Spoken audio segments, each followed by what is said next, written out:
We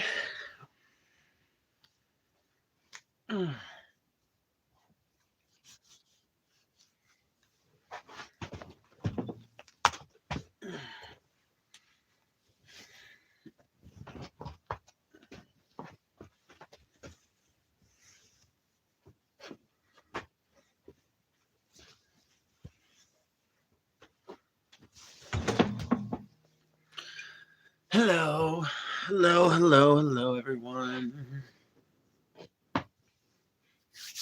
It's a wonderful day on the Phoebe stream. A wonderful day for a Phoebe. No, I'm kidding, actually. Personally, life's okay, but the news is almost overwhelmingly negative. Aria! Margot! Autumn and Riley. We've got Margot and Aria and Autumn and Brisky. Riley and Casey and Al and Mindy. I don't know. Somebody said Riley. Yeah, Riley's in here first. Yeah, they were very first. Yeah. Y'all hit that like button. Oh, it's going to be a fun one today. The mods are assembled. Chat, come at us if you dare. Yeah. Good luck today. For real, for real. You had a stressful day at work. Well, I'm sorry to hear that, Brisky. Hopefully you can relax a little bit now that you're here amongst the eccentrics, we'll say. Your boy is always first. Well, I can't fault you there. You very often are first. Latinos for Trump. I'm going to be real with you guys. At this point, I kind of think that like 80% of the Trump comments that you see online are not real people. Because it just doesn't track. Like when they do polling on the American population, what they find is not that. Like what they find is that at best, maybe 33% of Americans might be like MAGA or Trumpy or whatever. But the rest of them are either like actively anti-Trump or don't care about him at all.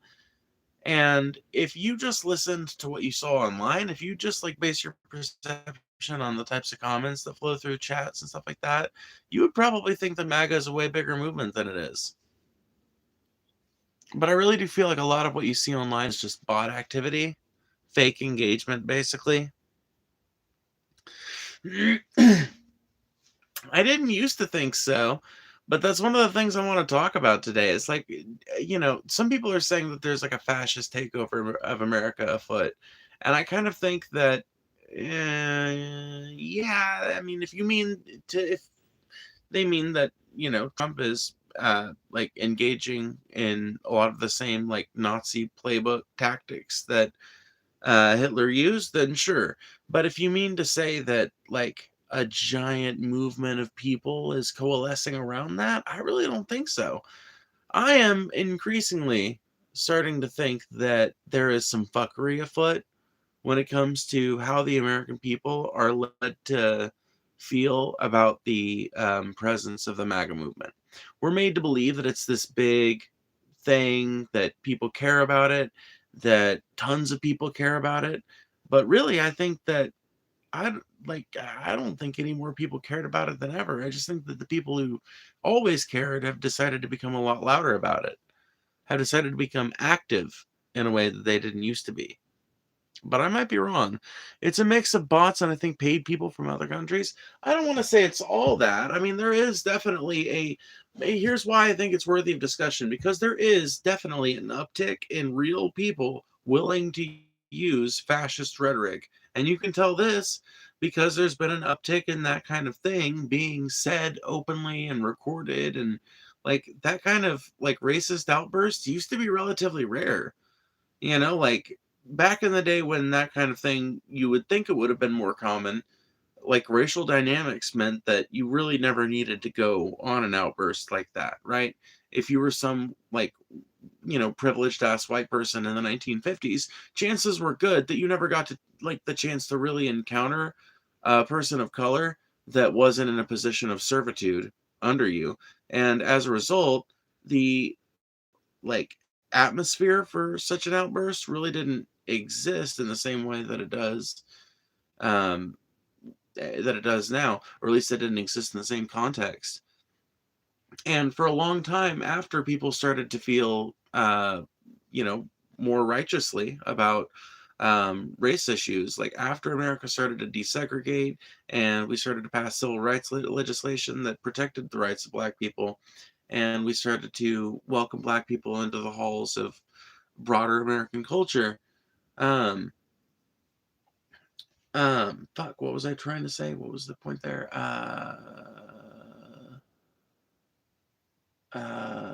Fuck, whatever. My retarded ass done forgot the point.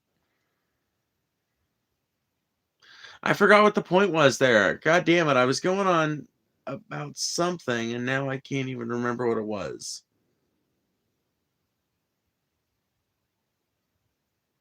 Oh, right. Now I remember what it was. Okay, so yeah, like nowadays people will freak out and start calling some minority person that they're having a hard time with a bunch of slurs and stuff like that. And I just think it's like a novel thing because like I said, in the era you would expect it to happen, it really didn't happen. And at least it didn't happen with the offenness that it seems to be happening now, and happened under very specific contexts that kind of shielded it from being perceived widely by the public. Whereas now, if you have if somebody has a racist outburst at a Taco Bell, everybody's going to see it and everybody's going to upload it, and that's good. I'm not complaining, at least not about that. I think that that's a great thing, but um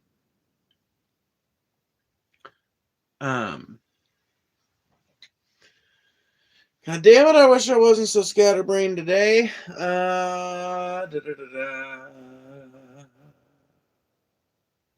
So I don't know if it's necessarily that the United States is going through a fascist takeover, some kind of reassertion of Nazi values after all this time, or if it is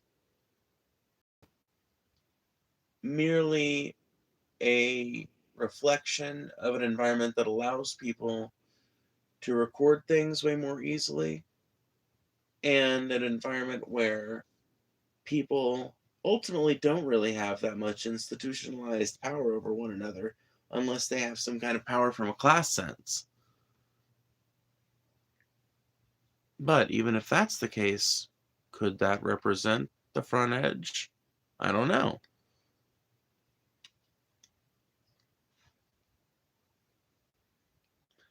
Love your outfit. It's cute. Thank you, Brisky. I appreciate the $2. Thank you. Thank you. How ridiculous is not an argument? So my argument is this.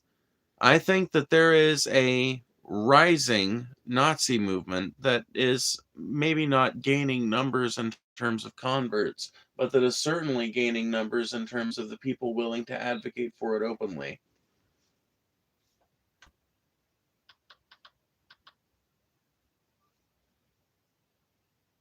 I might have to uh, fucking dip out in just a second.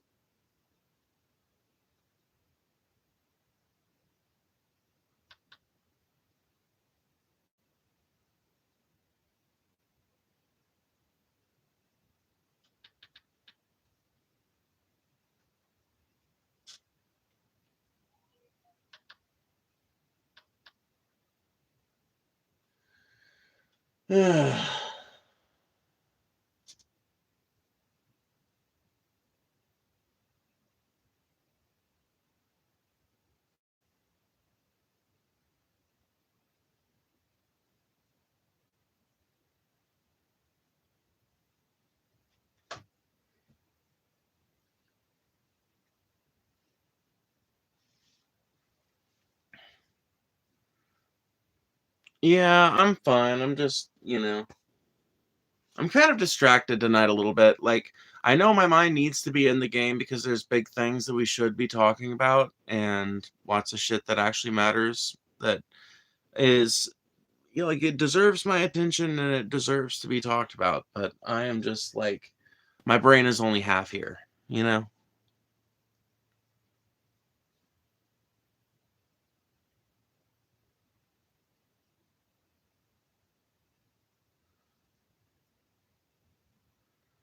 Are Nazis? What? Okay, so I'm going to try for like the third time to summarize this point that I was thinking about before I popped on live, and then if I can't, you know what? Then we'll just move on at that point. So, my thesis basically is this: America has a Nazi problem. We're getting either the Nazis are getting louder, or we are like seeing an actual rise in their numbers. Now, I like to think that it's merely the fact that they're getting louder because the internet allows people to broadcast themselves much more widely than they used to be able to. And it allows you to broadcast other people. So if you meet someone with Nazi beliefs, it's easier to broadcast that out to the world.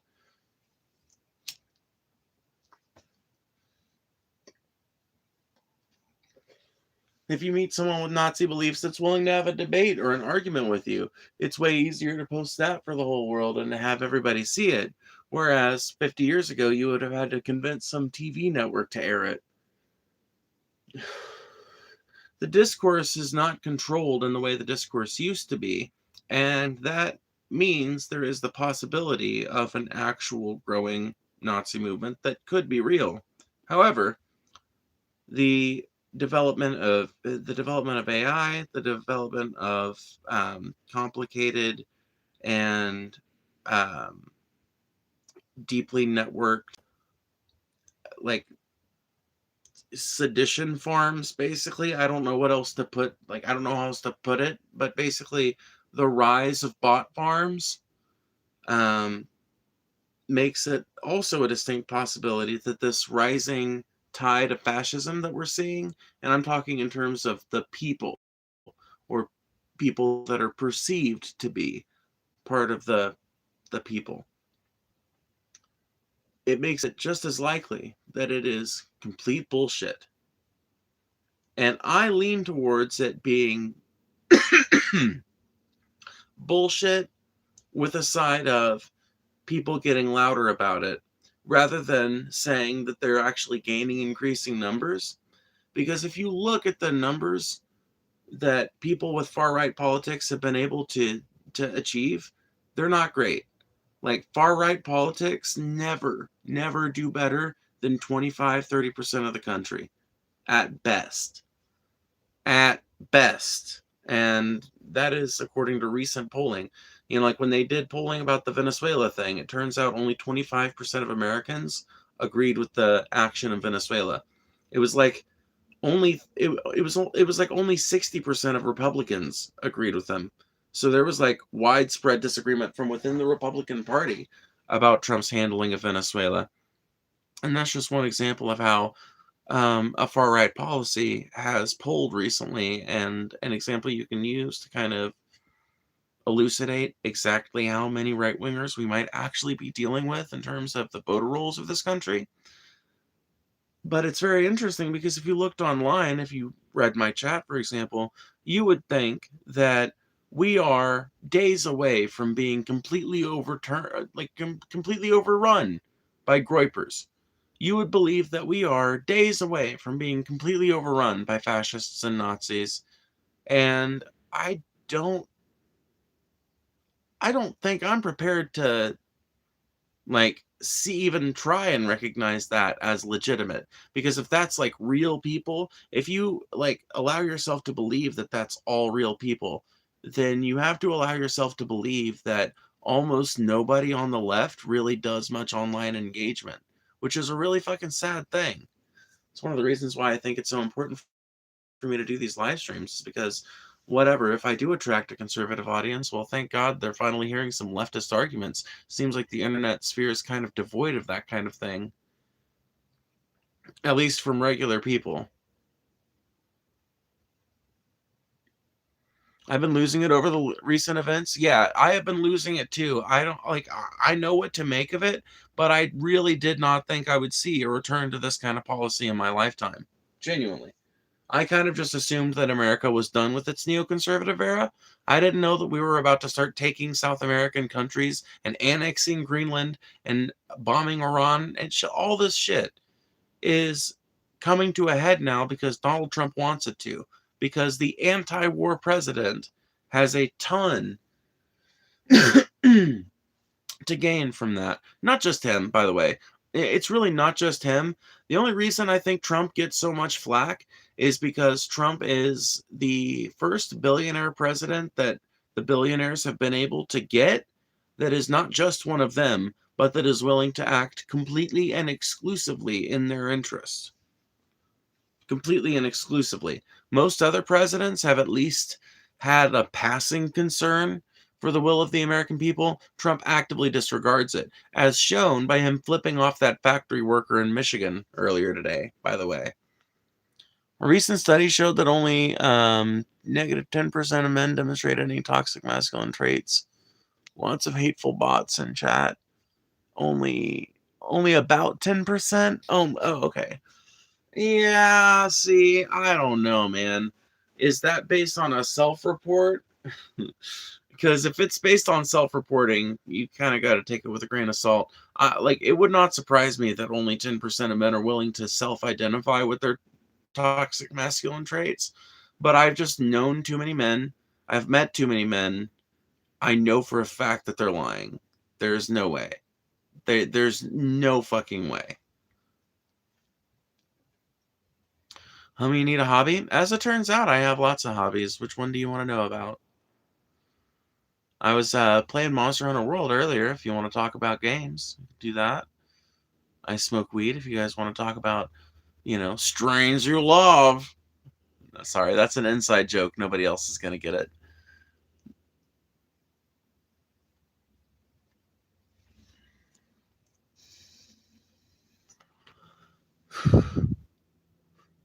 I look like the least approachable human being that you would never talk to. That's good. You ever heard of the phrase aposematism? So, aposematics is the idea that there are certain creatures who, by their very appearance, discourage predation by letting potential predators know, don't eat me, I'm poison. And that's just my aposematism at work. You're not a creature, though? Oh, I most certainly am. Just ask my chat. Chat, am I a creature?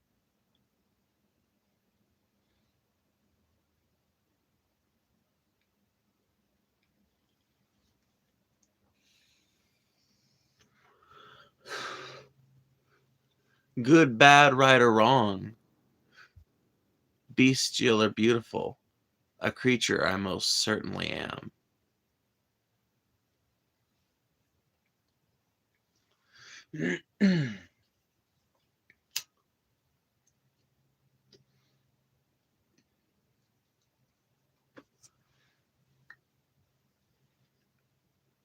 Bro said America isn't a target for invasion.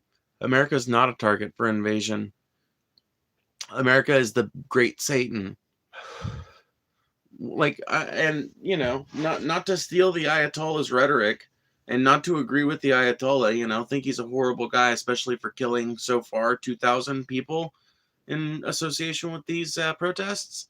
But like with most people, I can agree with the Ayatollah on at least two things, actually. Number one is that trans people have a right to exist. And number two is that America is the great Satan.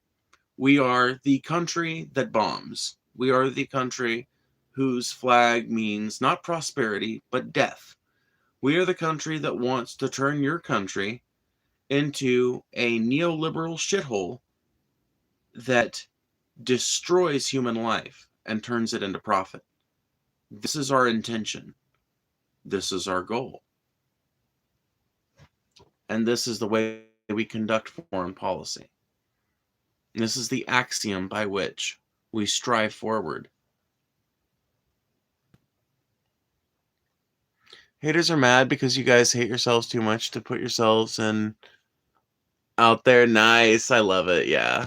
Yeah, for sure, for sure, for sure, for sure.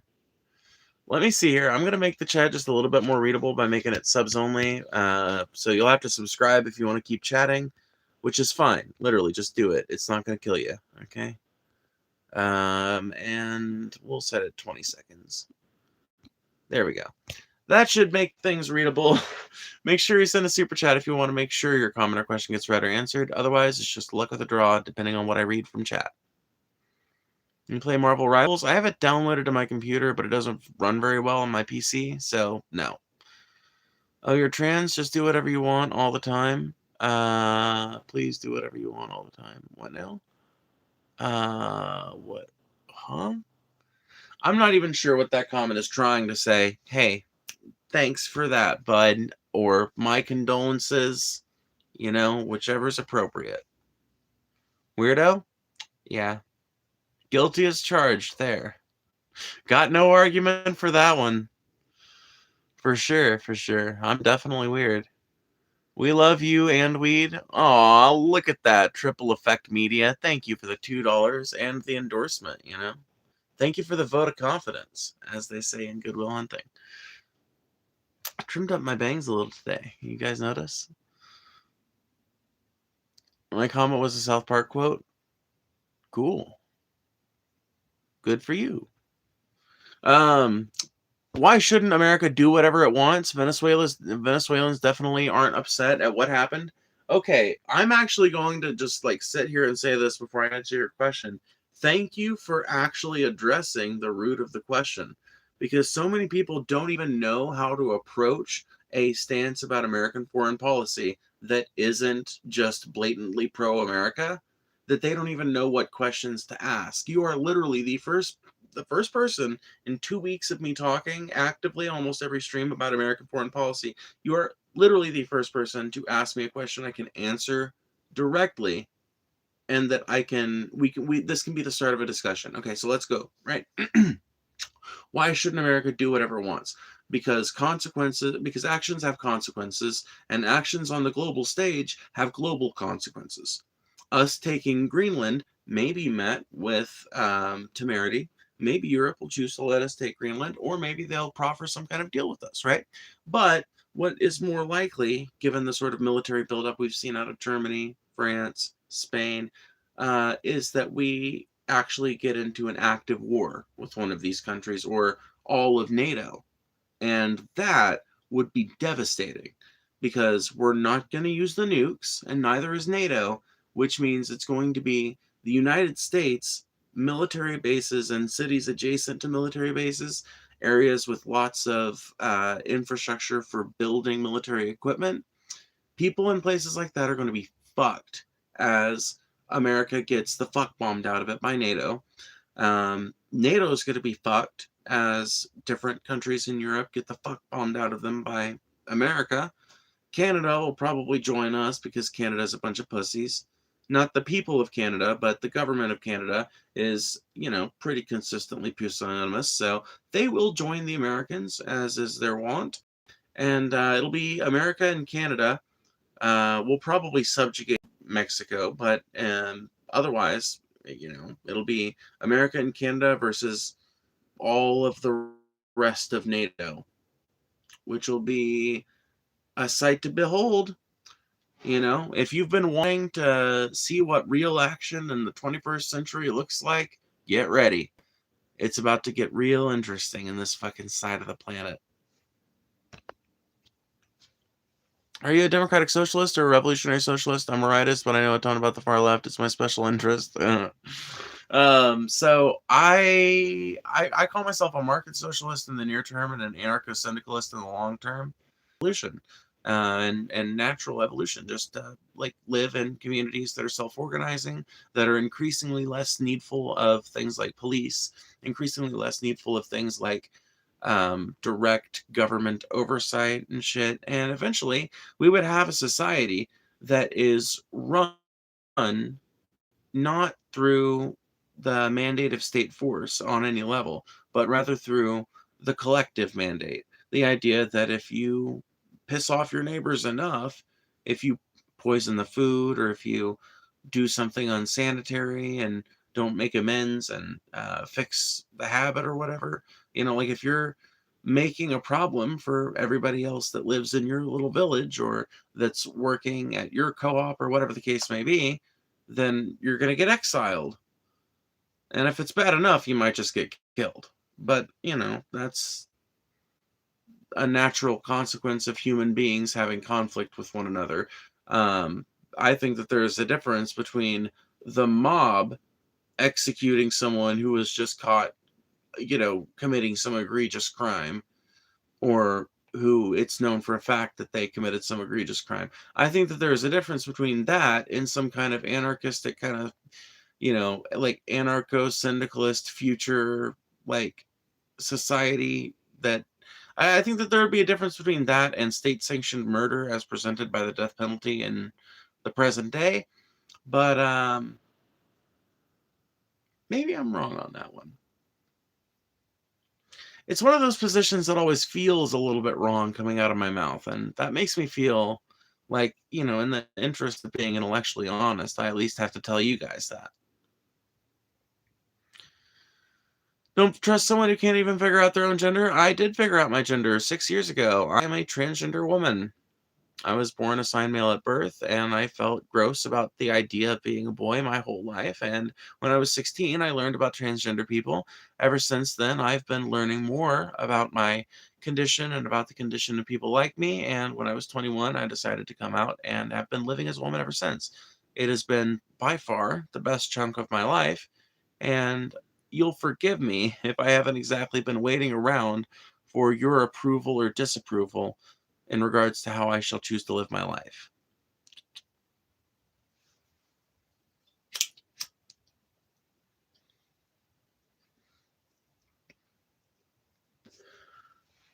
TLDR, who asked?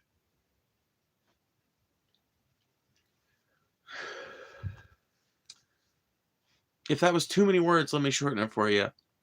Who asked?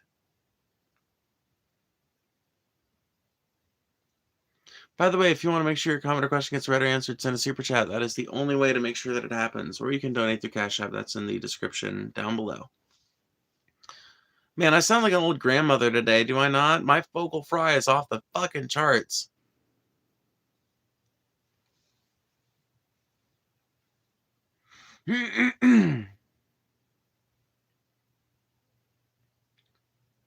Cooked? Man, that's a low effort comment. I don't want it banned, but I'm warning you. I'm a libertarian. I support your right to bodily autonomy and alter your body however you prefer, but I don't recognize you as a woman. You're pretty, though, based on... Oh, you're pretty based, though, on politics. Oh, okay. Well, whether you recognize me as a woman is unimportant. The scientific community recognizes Man, it's so hard to fucking talk at 1 in the morning. Okay, so, the medical community recognizes it as a valid thing. The medical community doesn't think I'm insane. And, as long as my doctor doesn't think I'm insane, crazy libertarians out there on the internet, y'all can think I'm insane. That's fine. As long as you don't want to hang me for dressing like this, As long as you wouldn't string me up by the neck until I was dead merely for dressing as a woman and naming myself Phoebe, then we're cool. I really don't give a fuck what you personally think about it. I really don't give a fuck what anyone thinks about any topic until they want to legislate about it. That's just a general rule of mine. And hopefully I can bring that out in some debates as I get bigger. But I do not give a fuck what you think about any issue until you want to legislate on the basis of it. But that is also why it's important to give a fuck about things that some people think, why do you even care? It's like, well, why do you care if someone wants to set up a white ethno state? Well, I care because under the current framework of nations, that white ethno state would ostensibly be trying to conquer territory from non-ethno-states, and I'm generally not in favor of ethno-states. So I would see that as an egregious affront to human rights. We could go through the reasons why I find ethno-states egregiously offensive to human rights. We could go down that, but I struggle with how can liberal democracy defend itself against anti-democratic movements without abandoning the freedoms that define it. You are actually struggling with something that the Straussians used to struggle with, actually. Their idea was, right? So their idea was you have to instill in the minds of the people very powerful myths that will keep them united, despite the fact that liberal democracy kind of contains within it the seeds of its own destruction.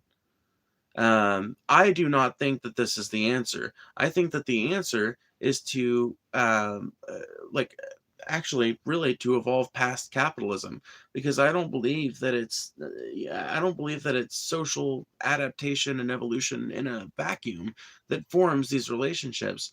I think a lot of them, if not all of them, are governed first and foremost by the relationship between individuals and capital.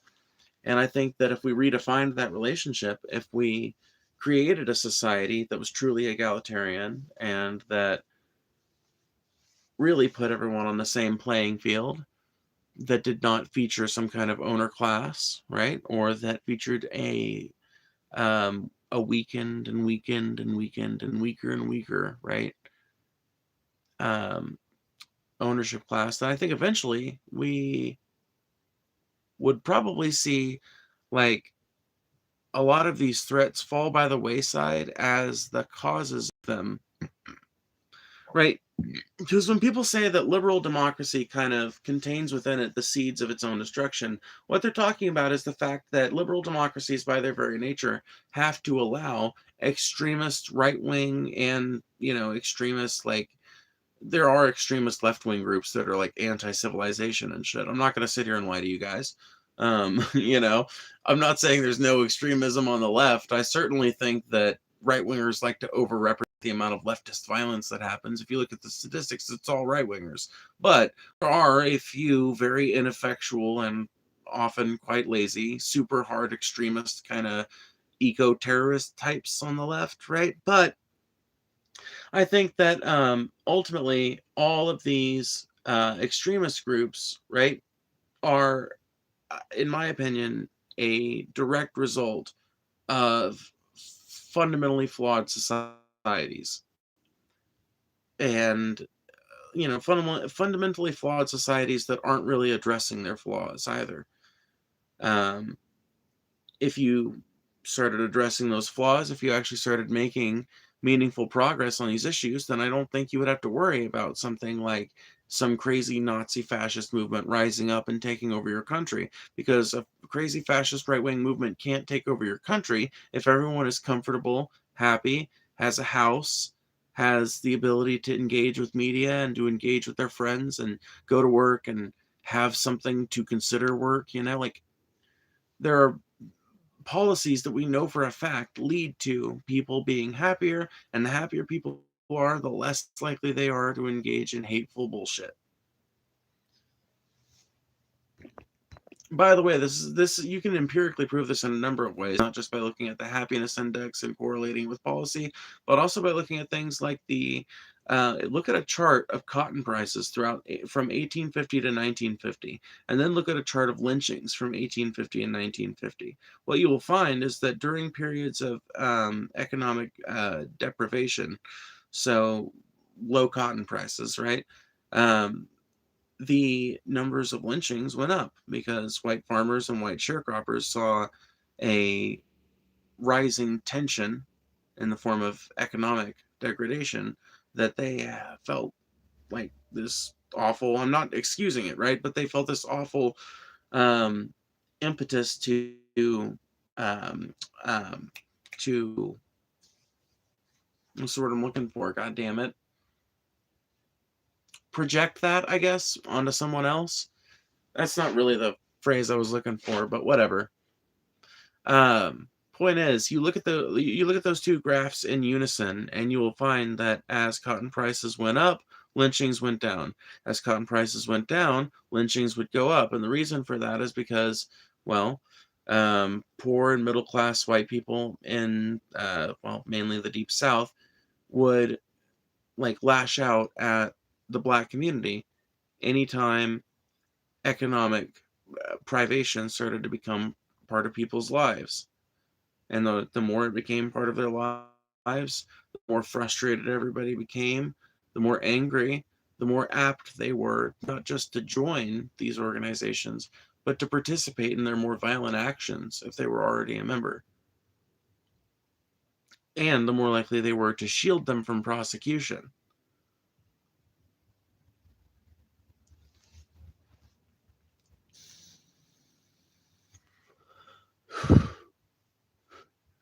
Sociology isn't a hard science. It can't be replicated. Um, just because it's a soft science doesn't mean it can't be replicated. Like, we pretty much can tell what policies lead to happier people, for example. That's something that has been reliably repeated, not in an experimental way, but that's the thing. You can't ethically do sociology experiments, really. I mean, you can. I'm just saying, like, the type of mass sociology experiment that people would probably want to do if they were going to really fucking get the data that we want, well, we're not Nazis, so we can't do that. Sorry. We don't have concentration camps full of people to exploit for the purpose, and thank God for that.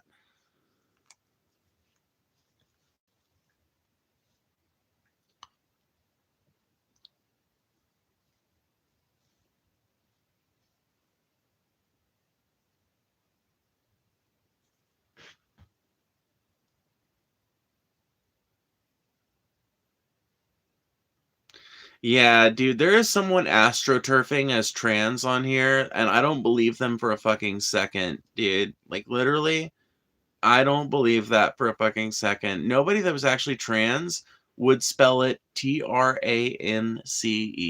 Not gonna happen. Never in a million years. That is somebody fucking trying to astroturf and fucking set the argument on its head so that they can get some ideological win later down the road.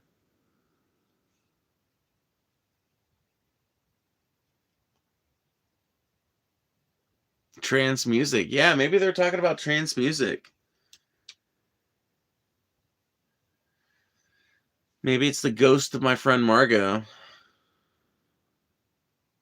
Question, wouldn't it be national suicide for Europe to go to war against the US over Greenland? No. What are you actually saying the United States is going to launch nukes at Europe because of Greenland? They aren't. And Europe's not going to launch nukes at us, which means it'll be down to conventional warfare, and Europe's got, like, the combined might of Europe can answer to the might of America. Yeah. Just because we spend more on the military doesn't mean we got more than everybody else. Okay? We might have more than any given country in Europe, but you put the entire strength of all of NATO together and you leave America out of it, all of NATO can challenge America. Yes, and will, given enough pressure.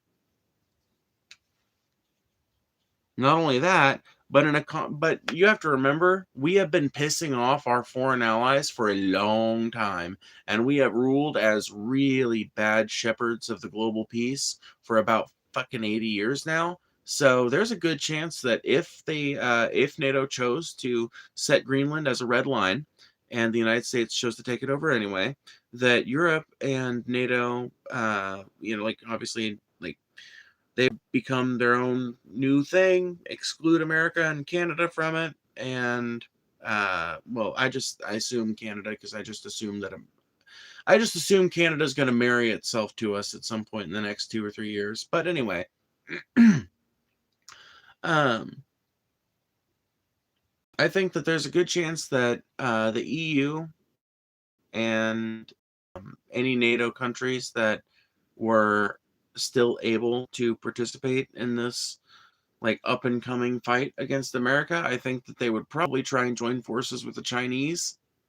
Like, they're not going to join forces with the Russians because the Russians are interested in European territory. The Russians are the people that they're going to be fighting, if they choose to, like, escalate the conflict over there, right? They've got an active, hot conflict over there. They're not going to be joining Russia. They can't. But China might decide to be a fair weather friend because China's big enough to take Russia or leave Russia. China doesn't need Russia anymore. In fact, Russia needs China. China is the big hegemon in that region now. And it would not surprise me that in some kind of split up where America decides to go to war with Europe over Greenland, the EU contacts China, China and the EU start working together, and the combined force of China and what's left of NATO after America and Canada dip out will defeat. They will defeat us. Flatly. They will. I'm sorry, there's not enough bullets you can throw at the issue. They have more than us. They have more people.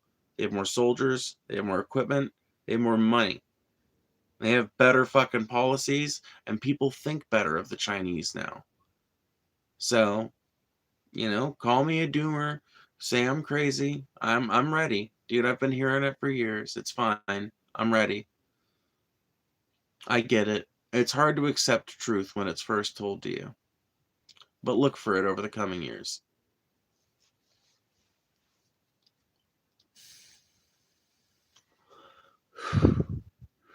Why do you have a Satan summoning thing in the background? To let people know that I'm not Christian. To make sure people 110% know that I'm not part of their death cult. China and NATO would have a shot, but again, the trouble is power projection across the ocean. That's what most countries lose to the US in war. I get what you're saying. So you're saying, I think I get what you're saying, right? America is uniquely equipped to send carrier groups, basically, and strike groups and things like that. And they are uniquely equipped to, like, launch an invasion from the ocean, right? Is that basically is that what I'm picking up? Am I picking up what you're putting down? Get a job, punk? I'm literally fucking employed, according to the definition used by the United States Bureau of Labor Statistics. And the definition used by the IRS as well. If you have a problem with it, take it up with them. This counts as a job, according to them. As long as you're making money on it. And I do. Sad as it may be to hear. And as occasional as it is, man, we're 42 minutes in. We're sitting at $4 in super chats. I guess I just haven't been very entertaining today. That's fine. You can't win them all, and I admit that I'm kind of low energy tonight. Crazy we had Obama 10 years ago, and now we're trying to become a white nationalist Christian Nazi regime. Yeah, well, is it really that surprising, though, when Obama turned out to be such a fucking critical disappointment? I don't know how to say this in a way that doesn't sound reconciliatory towards Nazis, but frankly, I think that if Obama had just been a fucking amazing president that everybody loved and he had just been universally loved, because Obama is well liked, but he's not universally loved. Almost everyone has something they're critical of Obama about, and rightfully so. But I think if he had actually been able to implement universal health care and get some of the massive changes, like get Guantanamo Bay closed down and shit like that, I think if he'd been able to do some of that, I don't think that, the movement of alt-right and Tea Party people that has kind of taken over the Republican Party and transformed it into the MAGA party that we know today, I don't know that would have happened. I don't think it would have been possible for it to happen. I really do think that what bred the conditions for Donald Trump was lackluster governance under Barack Obama. A willingness to too often compromise with people who were not, who didn't have Americans' best interest at heart. The willingness to work with corporations more than he worked with the people. The willingness to continue governing, in other words, just like a neoliberal, and an unwillingness to introduce broad structural change, the likes of which we desperately needed during that era. The failure of Obama directly led to Trump. The failure of Joe Biden directly led to Trump too. And it is the interplay between race that naturally developed. It is the interplay, I'm sorry, between race, power, and like modern political discourse that developed in the aftermath of Obama's presidency, because he was our first black president, that allowed us to take this particular, like, I think that this particular like jaunt towards white nationalist rhetoric and everything, and once again, a lot of it's probably just bot farmed engagement anyway. A lot of it's probably paid engagement. But what if it does exist, I think, was empowered largely by economic discontent and utter disappointment with a president that a lot was promised of and that made a lot of promises on the campaign trail. Man, it's funny. I hope you guys know I'm not saying like, oh, Obama being black made a bunch of people racist because they're just like, oh, well, Obama was a bad president, so I'm racist now. No, what I'm saying is actually a lot more complicated than that. Basically, I think that like Obama being a bad president is what made a lot of people that have turned to more extremist positions take those more extreme positions. I think it's Obama being our first black president that led to race being such a fucking huge back and forth issue in American culture, which is what ultimately led to the anti-immigrant hate that we're seeing today.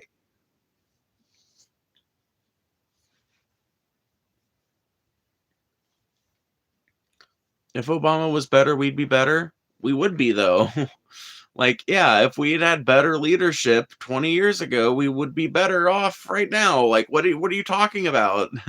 You're putting quotes around that like it's an incredulous thing to say. Why do you support the devil? Oh my God, Lord have mercy. Get out of here.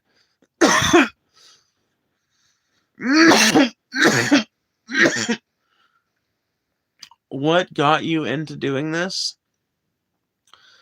Honestly, long conversations with my older brother. I have an older brother that is the complete opposite of me, religiously and politically. Like, he's like you guys, basically. MAGA Republican. I don't know if he's MAGA, but he's definitely on the right.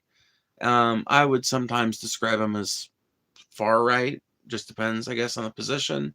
Super Christian, kind of Christian nationalist in a way. At least was last time we had a really long conversation about the issues.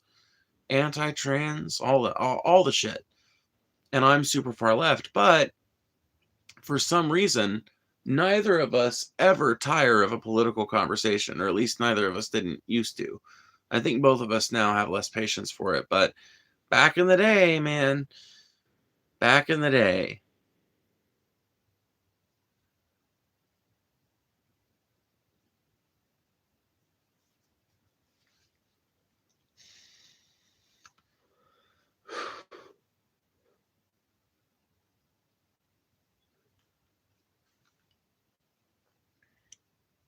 Why do you label people and segregate them? I don't. I use labels to describe certain people, but I can't segregate anybody. I don't have the power to do that. That's illegal, according to our civil rights laws.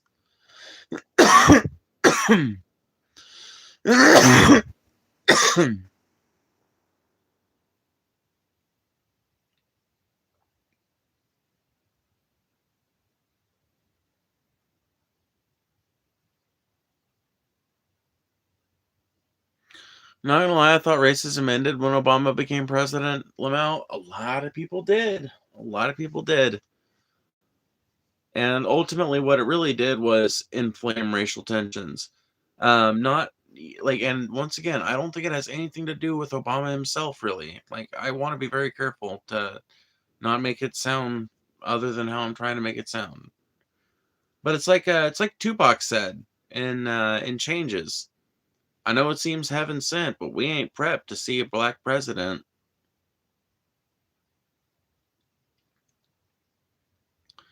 And he was right. All the way back in the 90s, he was right. What ended up happening was a 10-year-long, basically, marathon of stupid conspiracy theories about what country Obama might actually be from and what allegiances he might actually have. And the ironic thing was that a lot of them were using a lot of the same fucking arguments that were made against Bush. Literally, they were just co-opting the rhetoric that had just been used on them. The right loves to do that, by the way. Loves. Notice how J.D. Vance's defense, for example, of the ICE officer that murdered Renee Good is that he's traumatized.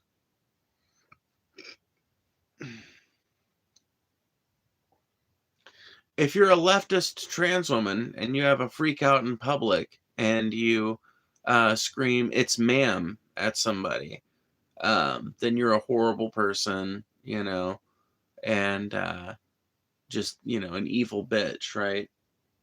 But if you murder somebody in broad daylight, then apparently your trauma matters then.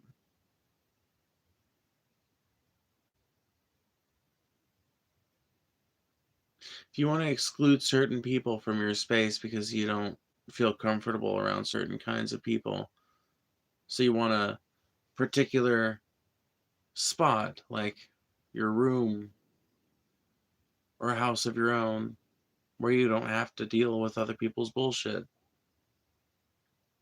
right? What the fuck? Sorry, I got distracted. What the fuck was I talking about? Are you making fun of someone's trauma? Yeah, I think I am. What, does that offend your sensitive little right-wing sensibilities?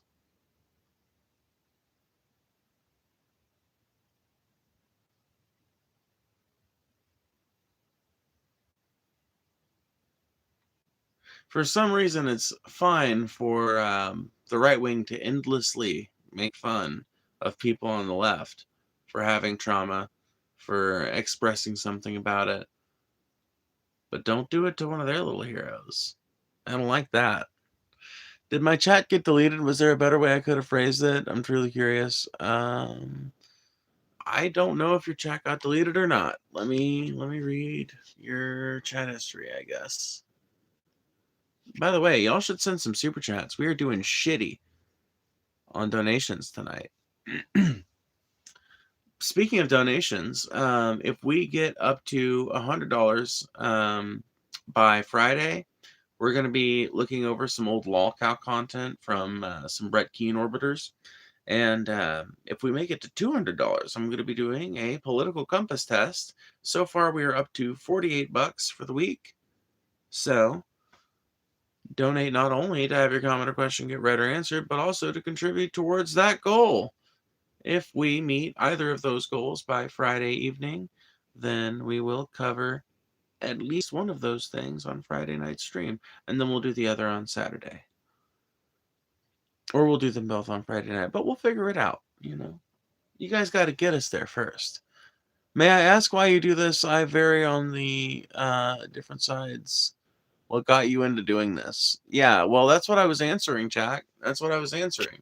So it was actually your chat that I was answering when I said, it's basically long conversations with my brother is what originally got me interested in having these long political conversations.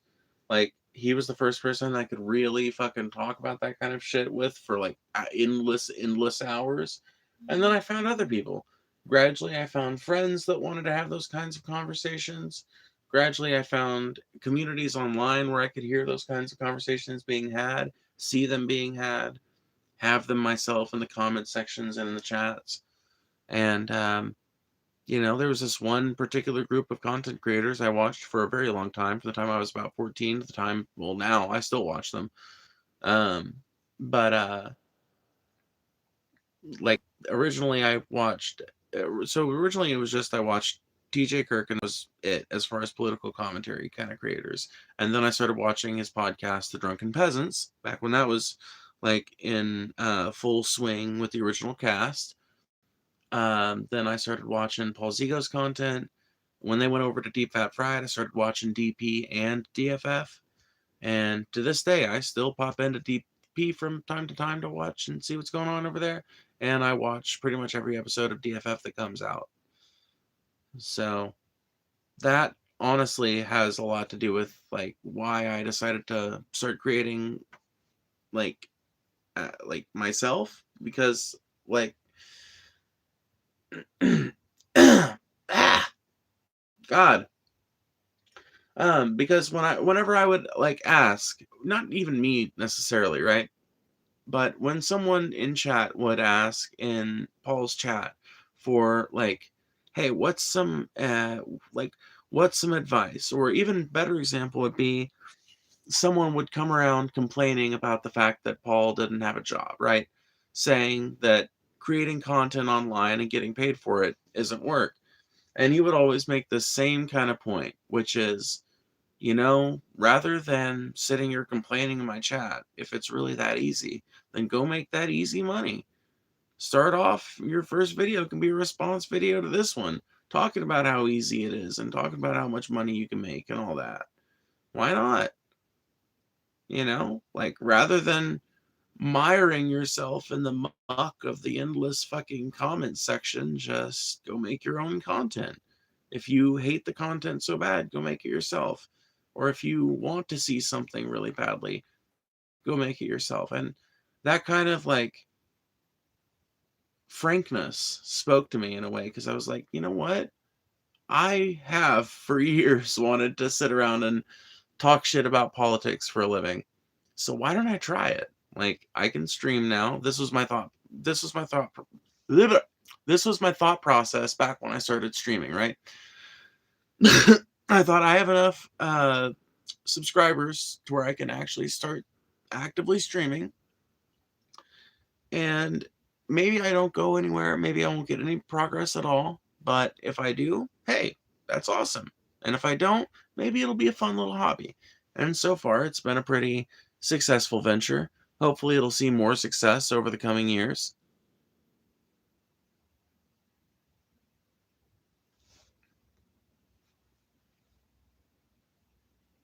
How are you able to make this your main income? It seems like you're hardly making money. Tonight's just a fucking weak night, Amandia.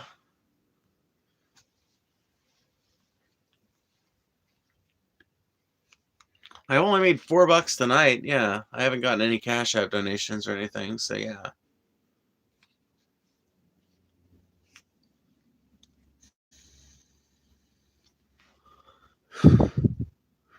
It's just a slow night.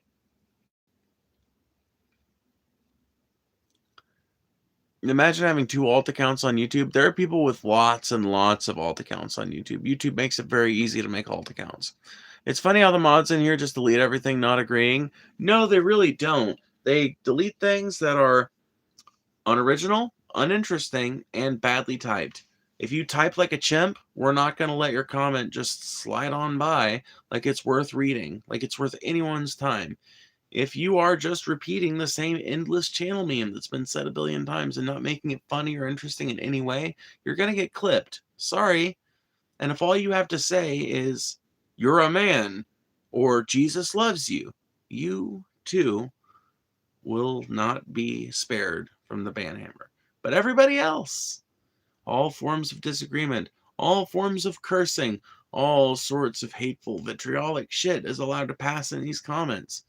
Just has to pass that basic muster.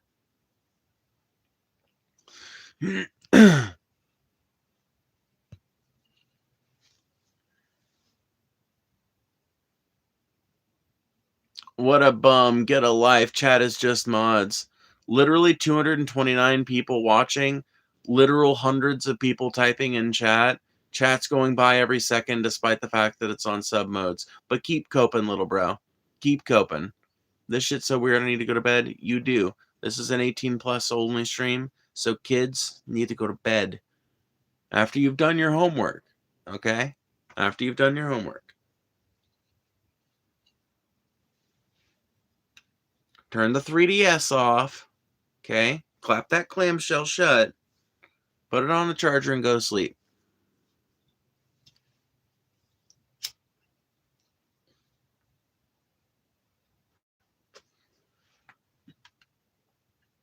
Hey, girlie, how's it going? What's up? Ex Mortis Star Queen. Nice. I like that name. Your take on what happened at Bondi on Australia? I will be honest, my country has been falling apart so profoundly for so long that I kind of missed what happened in Bondi Beach. I know that a shooting happened down there and that it was awful, but that's about the extent of what I know about it. Just admitting my ignorance there. Thank you. It's my D&D character's name I've had for years. Nice. Nice. Make sure you guys hit that like button, by the way. Every single time you hit that like button, it's another chance to stream out to even more people, which increase the quality of your viewing pleasure by increasing the number of people engaged in the chat. Did you guys see Trump flipping off that fucking worker in Michigan or whatever, by the way?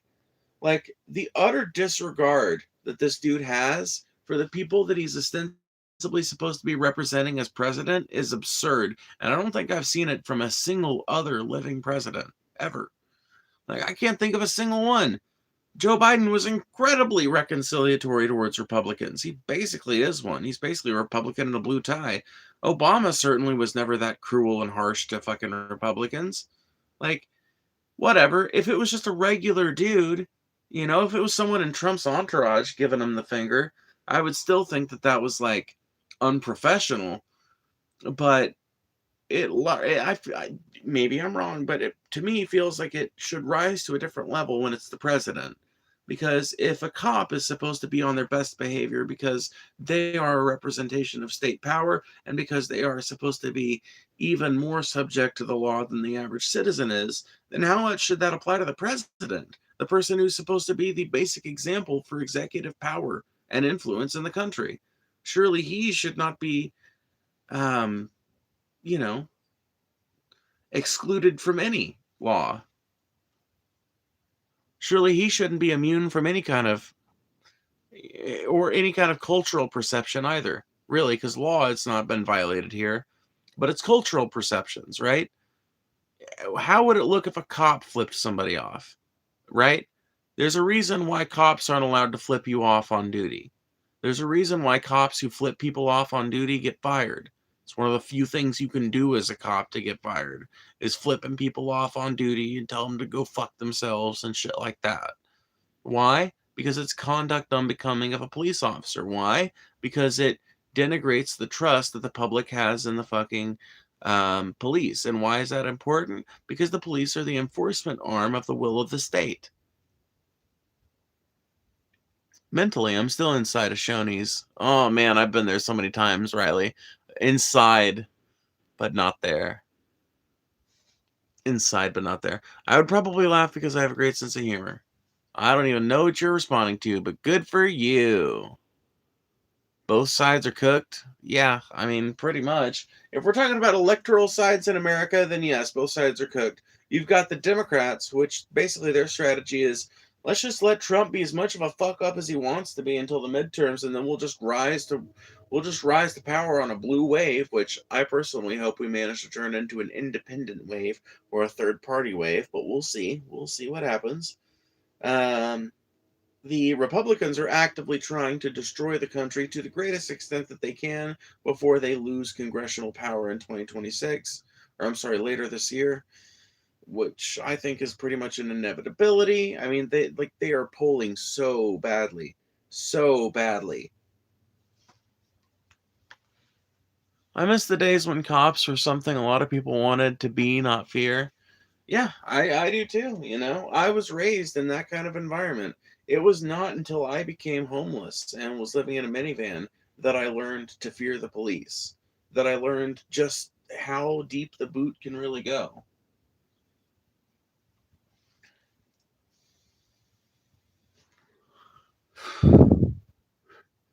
Do we remember when we were younger how hard Kraft mac and cheese went?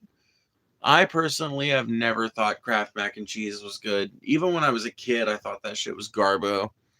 I miss the days when I only had to worry about the authorities in blue. Yeah, that's exactly my fucking problem. That's another thing I was about to bring up. In fact, in response, it's like, yeah, dude, does it suck that we don't trust the cops anymore? Yeah, it does. But, dude, you know what sucks even worse? That I actually somehow, at this point, trust my local PD more than I trust ICE. Maybe not my local PD, because I think my local PD would work with ICE. But in theory, like the local PD might be more trustworthy than ICE in certain areas where they have openly declared their intention not to work with ICE and shit.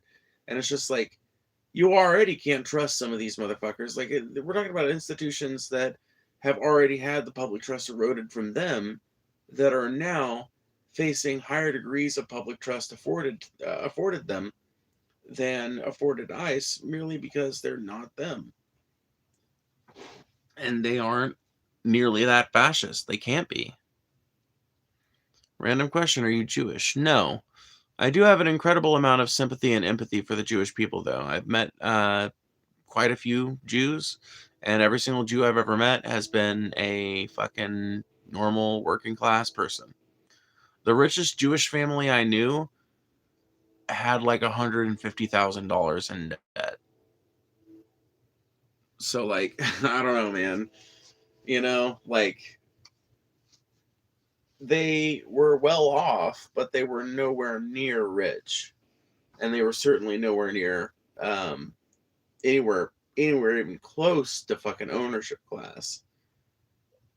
Now, I mean, I'm not gonna lie. I personally look at them and think rich person because the particular Jewish family I'm talking about, right? I personally look at them and I think rich people because I was raised in fucking complete abject poverty.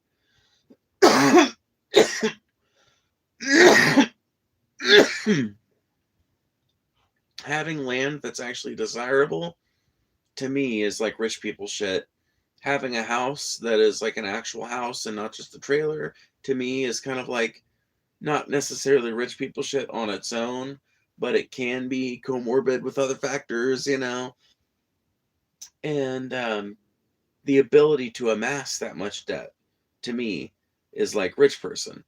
But functionally, I know that the people who are actually rich, the people who own the businesses in this country, the people who own the vast tracts of land, are not in hundreds of thousands of dollars in debt. They're in hundreds of millions of dollars in debt because they operate on this rotating debt basis where they're paying off old debt, like they're servicing old debt, getting new debt, servicing old debt, getting new debt, servicing old debt, getting new debt.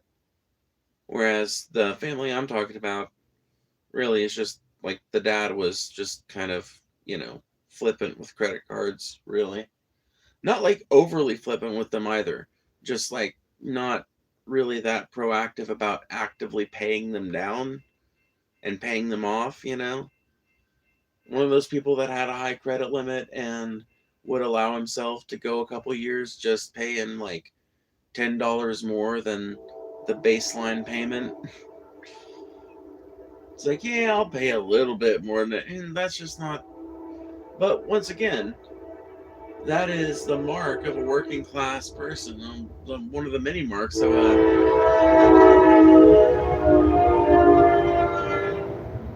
middle or lower class, working class kind of person. Because, like, what are you gonna do? Sometimes you need to buy some shit that you gotta get on credit, and sometimes you can't afford to be servicing that debt with big chunks that pay it off uh, large amounts at a time, thereby like massively reducing the interest. Sometimes you just have to get whatever you can. So it's just interesting to me when people come at me with the whole anti-Semitism angle, because the only Jewish family I ever knew was, yeah, richer than my family, for sure. But they were completely normal people. To get that wealth, their dad had to work a normal fucking job. Their mom had to work a normal fucking job. And to keep that job throughout tumultuous times and economic misstep and mishap.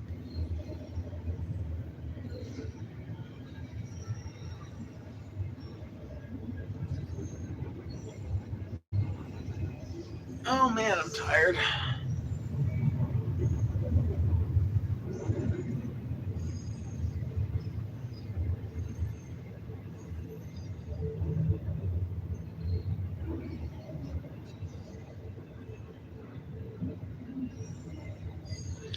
I miss McDonald's nether sauce. I don't even know what that is, but it sounds good.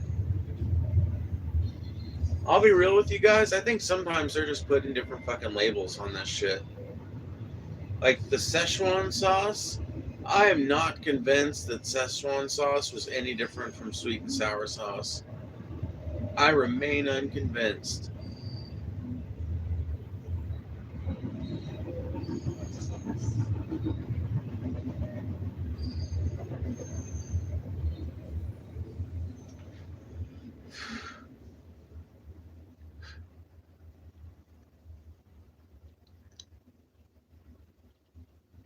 You said you were in poverty class. You were extremely knowledgeable about so many things. You obviously took school seriously. What?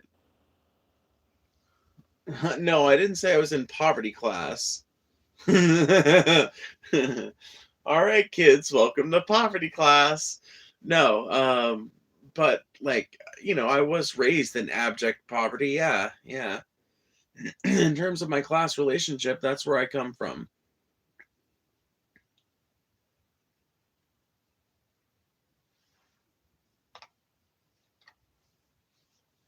From a dirt poor family in a dirt poor part of the country.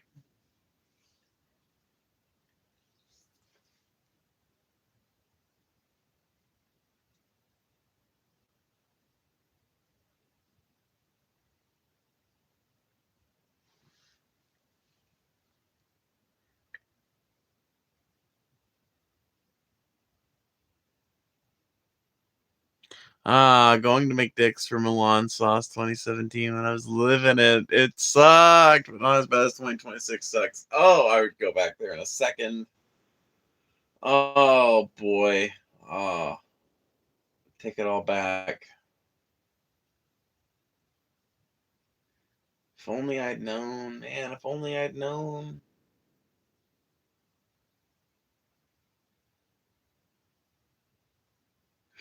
That's a trap. That's a trap. You cannot allow yourself to have those thoughts. Well, it's not that you can't allow yourself to have them. You can't help yourself from having them. But you can't allow yourself to dwell on them because if you dwell on thoughts like that, you will just convince yourself that you have fucked your life all the way up. 9 years ago. I know, dude. I know. God, I'd do anything. I was in peak addiction, but I was still having fun. I know, right? A lot of us were. A lot of us were still having fun. Yeah, I can't dwell. I'll die. Exactly. You can't dwell on it. It's just a recipe for fucking failure. What's your favorite book? Right now, like my favorite book in that probably my favorite book I've ever read would be The Lord of the Rings, the trilogy. I don't know, like I don't want to separate them because if you actually separate them, then you're gonna have to separate them by individual book. And a lot of people think The Lord of the Rings is 3 books. No, The Lord of the Rings is 6 books, I think. In fact, it might be as many as 8. It's 3 volumes. So, if we're going to take all 3 volumes as um, um, one collective work, then I would say Lord of the Rings is my favorite book. But if you're just looking for one standalone book by itself, I would say Ishmael by Daniel Quinn. Very simple to get book. Very, very simple to get. Very philosophical. Um, and a really interesting piece of literature that makes you want to learn more about the subject matter. Read it if you're interested in unique solutions for global problems.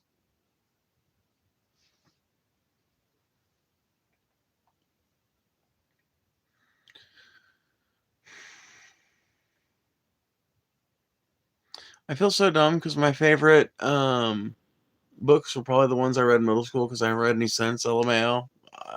The Giver was fire. I don't even remember. I don't hardly remember any of the books I read in middle school because I've read so many since.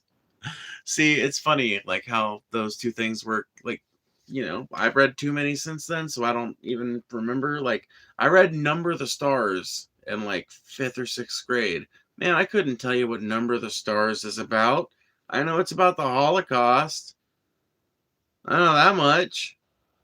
But outside of that, I couldn't give you a fucking summation of Number of the Stars, okay?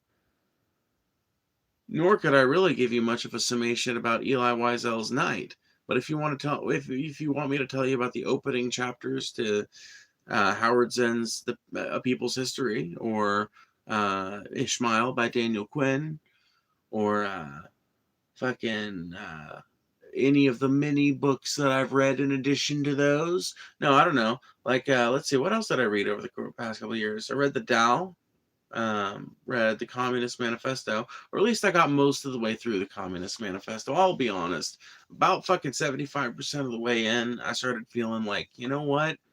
I don't know how much utility this actually has in my life. And I just started getting confronted with the futility of reading a book that is both descriptive and prescriptive when it comes to its content. Like, on the one hand, it's a good historical reference and gives you a good impression of where leftist politics have gone and where they've come from. But on the other hand, once Marx starts talking about things that are like ultimately just informed by his particular opinion and perception of things, I start to have issues, very big issues. And I think, well, I'll put it this way, I think he was a better historian and economist than he was a political theorist.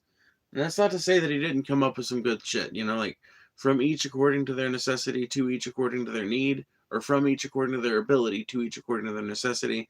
That's a fucking fundamentally good idea. Although I don't know if it originated with Marx. It might have been something that he himself took from some earlier thinker. But that's a good idea, right?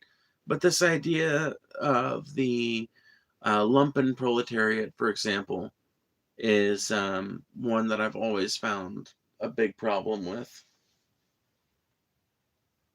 Just as one example. Anxiety like shaking. No, I just do this for fun. Like, it's just fucking a stem. I'm autistic as shit. Any Ellison fans in here? I have no mouth and I must scream anyone? Yeah, for sure. Writing my own book on socialism is a commentary on philosophy, capitalism, all that stuff, if you'd like to read it when it's done. Yeah, I mean, I'm probably unlikely to remember your name from this one stream because I'm kind of a stoner and have a bad memory. But yeah, I mean, hit me up with progress updates for sure. When we lost unions, the working class lost power. They weren't perfect, but they were a net benefit. I 100% agree with you, Cold Cane, and it is not like we're not going to get any significant progress on improvement for the working class until we start adopting unions again. People need to start advocating for unions, not just the one that people need to start advocating for other people to be joining unions too, for other people to be getting active in the labor organizing space, because it is through labor organization that you achieve the changes that you really need to achieve if we're going to make this a more equitable experience for everyone involved. The only reason workers' benefits have been able to crash so low is because so many unions have been killed off, pushed to the margins, pushed to the side. If those unions were re-empowered by a big morass of people that know that they need to get out there and fucking hit the line in support of workers' rights, you would see benefits across the fucking various industries. You would see benefits get way better. You would start to see the employment contracts get better. You would start to see the offers get better, because a rising tide raises all ships. And once you establish some new standard by which one company has to operate, well, they're going to start, other companies around them are going to have to mirror that.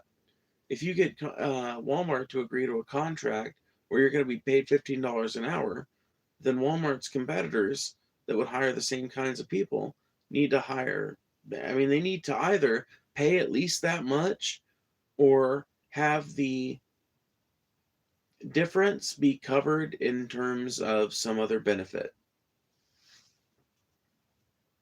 So it's like, yeah, well, the local grocery store doesn't pay quite as much, but they don't drug test. Or, oh, well, yeah, the local store, they don't pay as much, but they'll give you more hours. Or, well, yeah, the local store doesn't pay as much, but they give you like this however many amount of food that you can take home a week or whatever.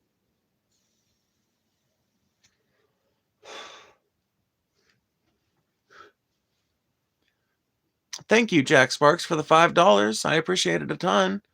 Or a bunch of people will get fired. There's a lot of people in the world that need jobs. Yeah, no, that's just not how it works. You cannot fire a ton of fucking people and just like wipe your hands of it. Let's just say you fucking try and fire. Number one, if you tried to fire everybody who was organizing at a Walmart, your company is going to get sued. Your company's going to get sued. You cannot fire someone merely for trying to organize a union, period. Even in a right to work state. Even in a state where they tell you that they can fire you for any reason they want to, they can't. They can't fire you for not liking the color of your fucking skin. They can't like you for they can't fire you for simply becoming pregnant. They can't fire you for being the wrong sex or for identifying with the wrong gender in certain states. They can't fire you for a ton of shit. Don't ever let them tell you that they can just fire you for any reason. Outside of federally protected classes, you should tell them. And one of those federally protected classes is organizing.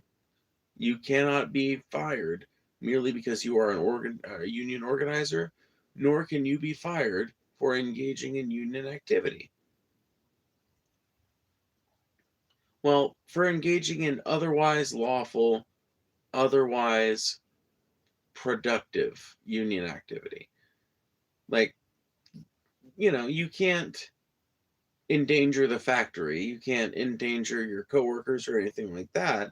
If you decide if like a whole shift of people decides to go on strike all at the same time, you have to go through the proper shutdown procedure for whatever machines that are being used.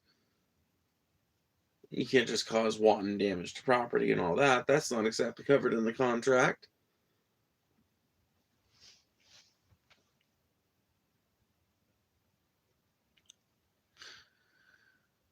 If y'all put as much effort into a career as you did about complaining about the American flag emoji wouldn't be in the sad state it's in. I thought Trump was president. Isn't the country doing great? And if you're not a Trump supporter, then why are you fucking on some random trans woman making money on YouTube Live and having a relatively fun time doing it? I'll be honest, tonight I'm pretty low energy. I'm pretty sleepy, and I'm honestly looking forward more to the food that I'm about to eat in 10 or 15 minutes than I am to the next 10 or 15 minutes of conversation that I'm going to have to endure.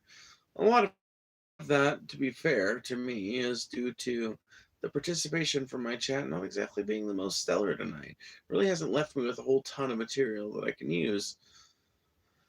Sad though it may be. All tomorrows is fucking odd, but I love it. All tomorrows? What now? I'm going to be 100% honest. I want to hear both sides of the story, left and right and center. I agree with a lot of your points, but some same for the right and center. Oh, well, I was about to be way more dismissive. I was about to just say join the club. No, but seriously, that's good. I think people should be more nuanced with their politics than a lot of people are. There's no reason why you have to be on the far left or have to be on the far right. There's no reason why you have to be in the center. There's no reason why you have to be any particular place for your particular political journey, right? Like if you start to advocate for some kind of legislation that I find reprehensible, then I will oppose you. But as long as your interest in legislation remains sensible and relatively within my own interests, then, like, as long as it remains within our shared interests, then we can fucking get along just fine. We are slaves to billionaires? Yeah, 100%. we need to rise up against that, though. I mean, if you keep focusing on all the negative shit in this country, like the big headlines and stories that are in the news, that's all you're going to think about, to be frank. 100%. I hope you don't think that I'm doing that, AJ.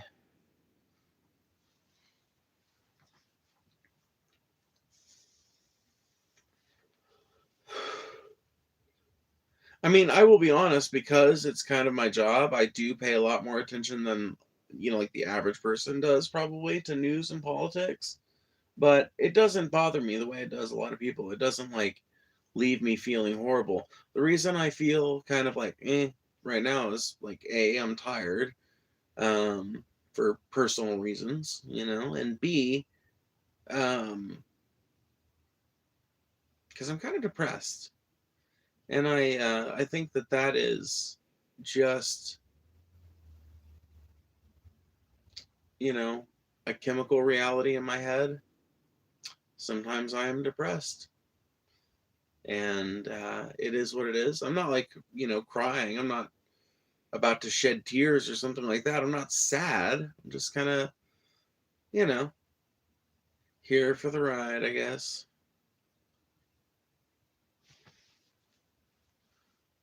You know what I don't get? All these right-wing streamers using the word Democrat as a slur. Like, I'm pretty far down the middle with my beliefs, but it makes me not ever want to be a part of those people.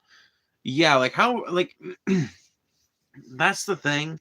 I try to be nuanced when I'm talking about MAGA or the right wing or whatever, because I understand that there are lots of factions over there, and because I think it encourages them to look at us the same way. If we distinguish between Republicans versus MAGAs versus fascists, right, it helps to encourage them to draw those same distinctions and look less crazy as a result.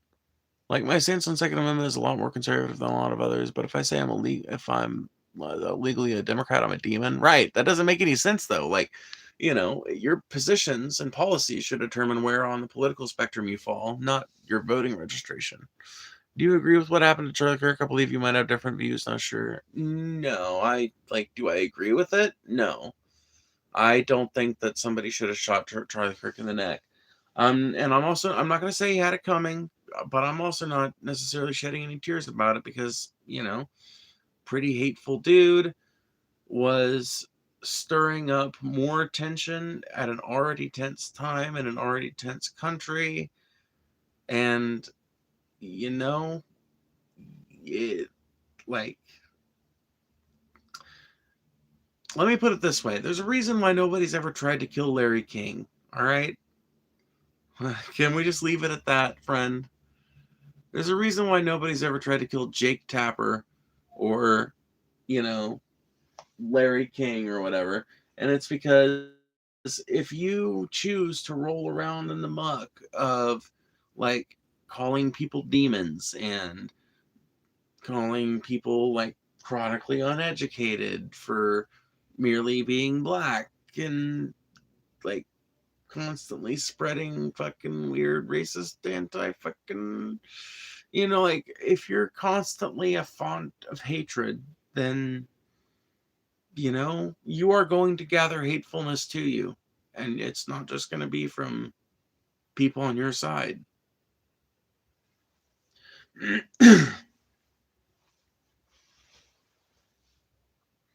I think that ultimately Charlie Kirk died as a result of that dialectic. It's sad. It's tragic. I'm not doubting that. It's horrible when any political speaker like that gets killed for merely having the wrong fucking political opinions. But he participated in that arena in a way most people that have had that happen to them did not. He was far more openly hostile than a lot of people who were in the arena of, the free marketplace of ideas, as they say.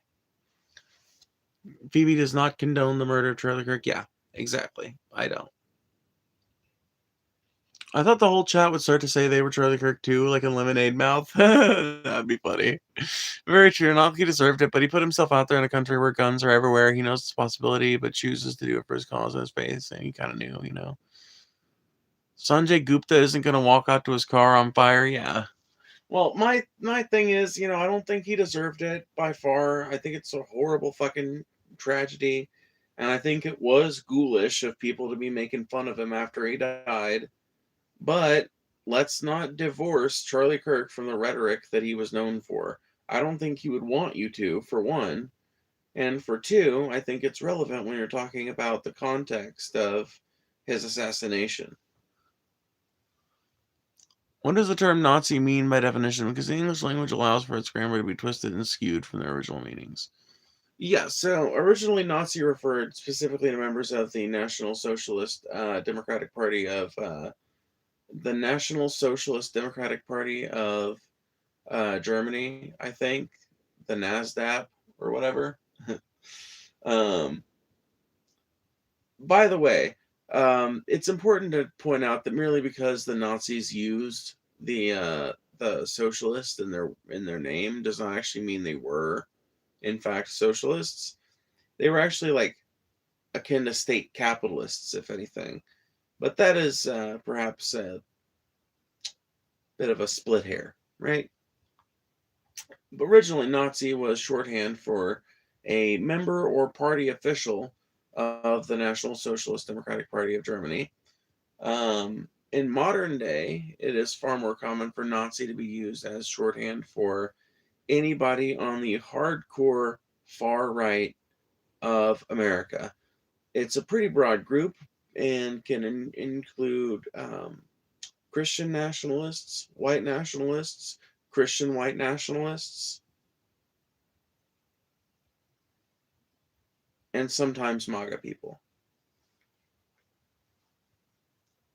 And honestly, there are the lefty kind of types out there that just call anyone fucking, anybody right of Joe Biden a Nazi. I am not one of those people. I reserve Nazi for somebody that wants to see like the genocide of other races and the establishment of a white ethno state. Call me crazy, but I've got a pretty high standard for what I'll call a Nazi, It just so happens that I think a lot of the Trump administration is actually doing shit that I think legitimately does qualify them for the comparison. So now you've got me, a person who's always been reluctant to compare people to Nazis. Now I kind of have no choice. I mean, Trump and Vance are literally endorsing, bragging about having a force of secret police going door to door, checking to make sure people are citizens.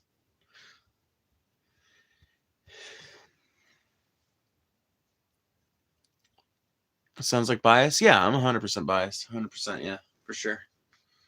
Yeah, the difference is I wear my bias on my sleeve and I'm upfront and comfortable with it, I don't hide my bias behind like a million layers of so-called subtlety and Machiavellianism. I just come right out there and tell you, yeah, I'm a hardcore leftist. I believe in socialism. I believe in the idea of worker-owned places of business and worker-owned means of production. I believe in egalitarianism. I think that eventually human beings will evolve into some kind of anarcho-syndicalist utopia. Yeah, that's my bias. That's where I'm coming from. Ooh, more elements of my bias. I'm a transgender woman, so I'm, at least a little bit more attuned to queer arguments and argumentation than I might otherwise be. Not necessarily, but, by tendency. Let me think here. I was raised dirt poor, so I'm automatically biased more towards I don't know that necessarily that's true, but I think that you can make a pretty strong argument that someone raised dirt poor is probably going to have a pretty strong alliance with class issues, right? They're probably going to see themselves in the poor of the global south, the poor of America's inner cities, the poor of Europe's inner cities, etc., etc.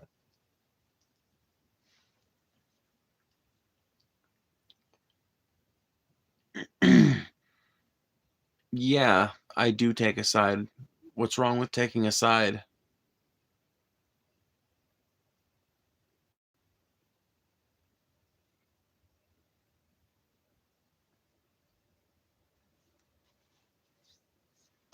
Do you think you've like not taken a side in any of this shit? You know?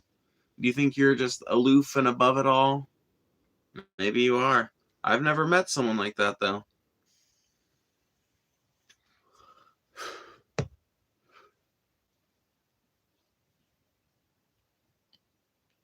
There are no sides on a sphere, and the Earth is a sphere. That's a really good point, Post. You know what? I am on a side politically, philosophically, etc. But as far as like the overall planet goes, I'm on no one's side because the planet ain't got a side.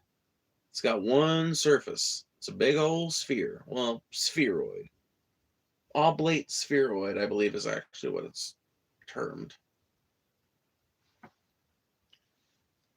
Earth is actually an octagon. That is a myth. That is a myth.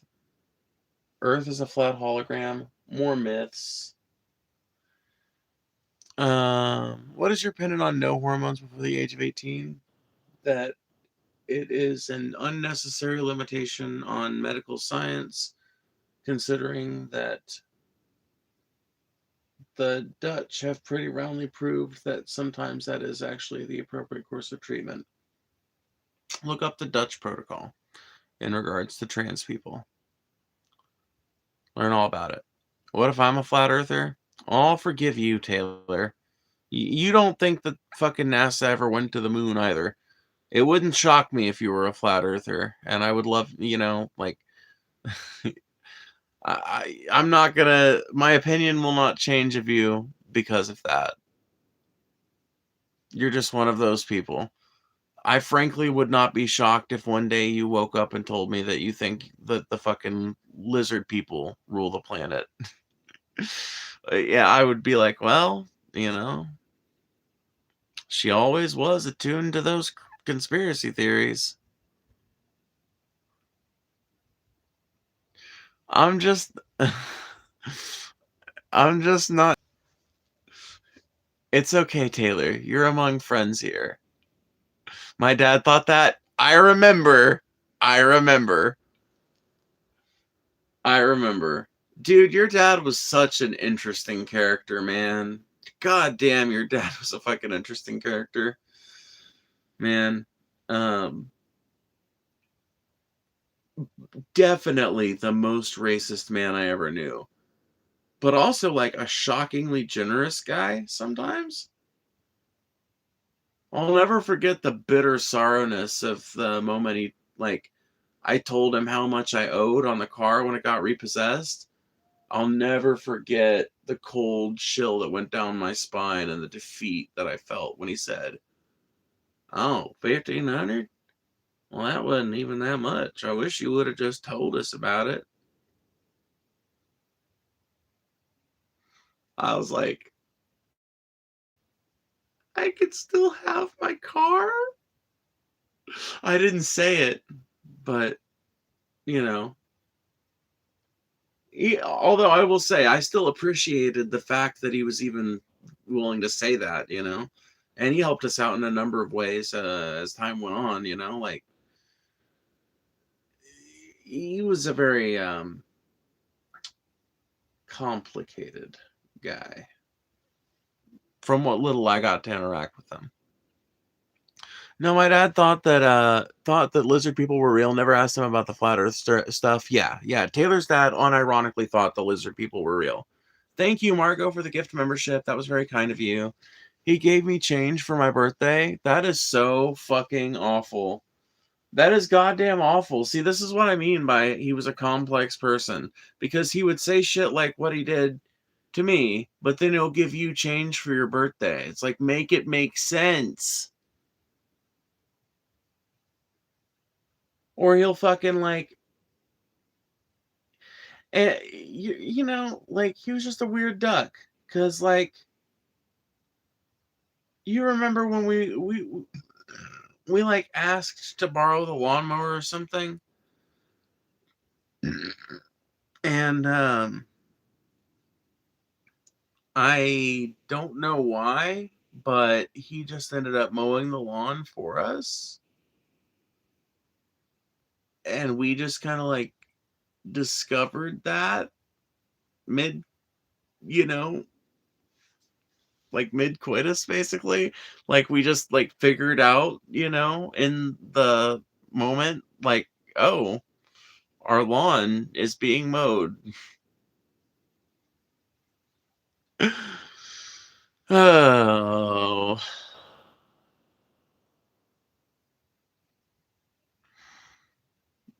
I guess the flat earth thing would be more so better to go to the polls. Yeah, I don't know. If we do end up with a Republican next election, would you prefer Vance, Rubio, or one of the Texans? Oh, shit. If we end up with a Republican in 2028, let's see. Do I want, um, let's see. Do I want Marco Bautista Rubio? Or do I want fucking Cancun Cruz? Or do I want you know, couch fucker Vance? Let's see, do I want the couch fucker, Cancun Cruz, or the other fuck?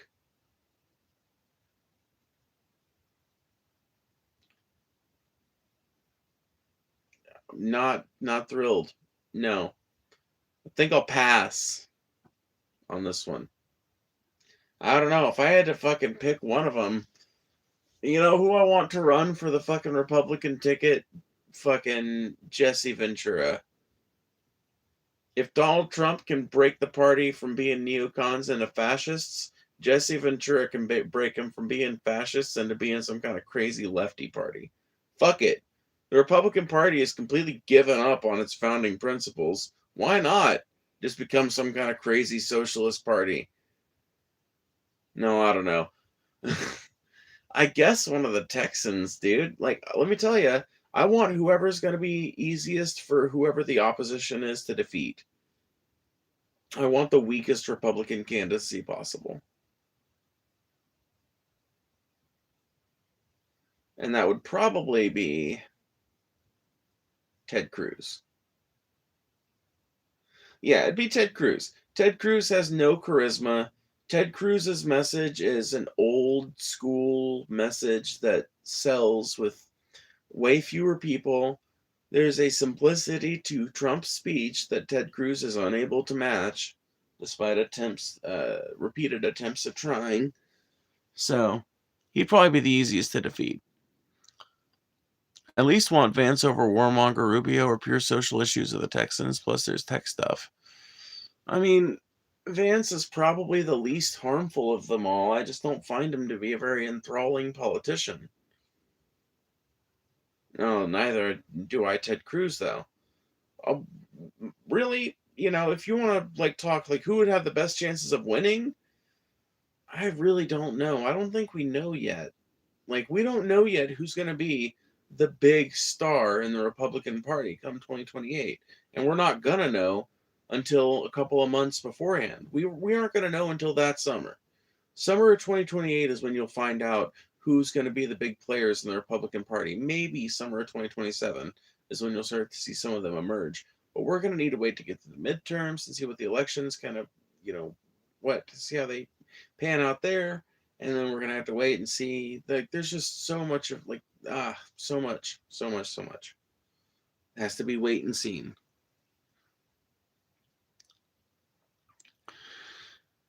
I say Vance, calling it now. Mark my words. Maybe. Quite possibly. It could be Vance. I'm not going to say you're wrong, but I'm not going to say you're right. Anyway, I need to go. Thank you guys for hanging out with me. I appreciate y'all as always, but I'm going to go ahead and get off here. Thank you guys for hanging out with me. I will see you guys later. Bye.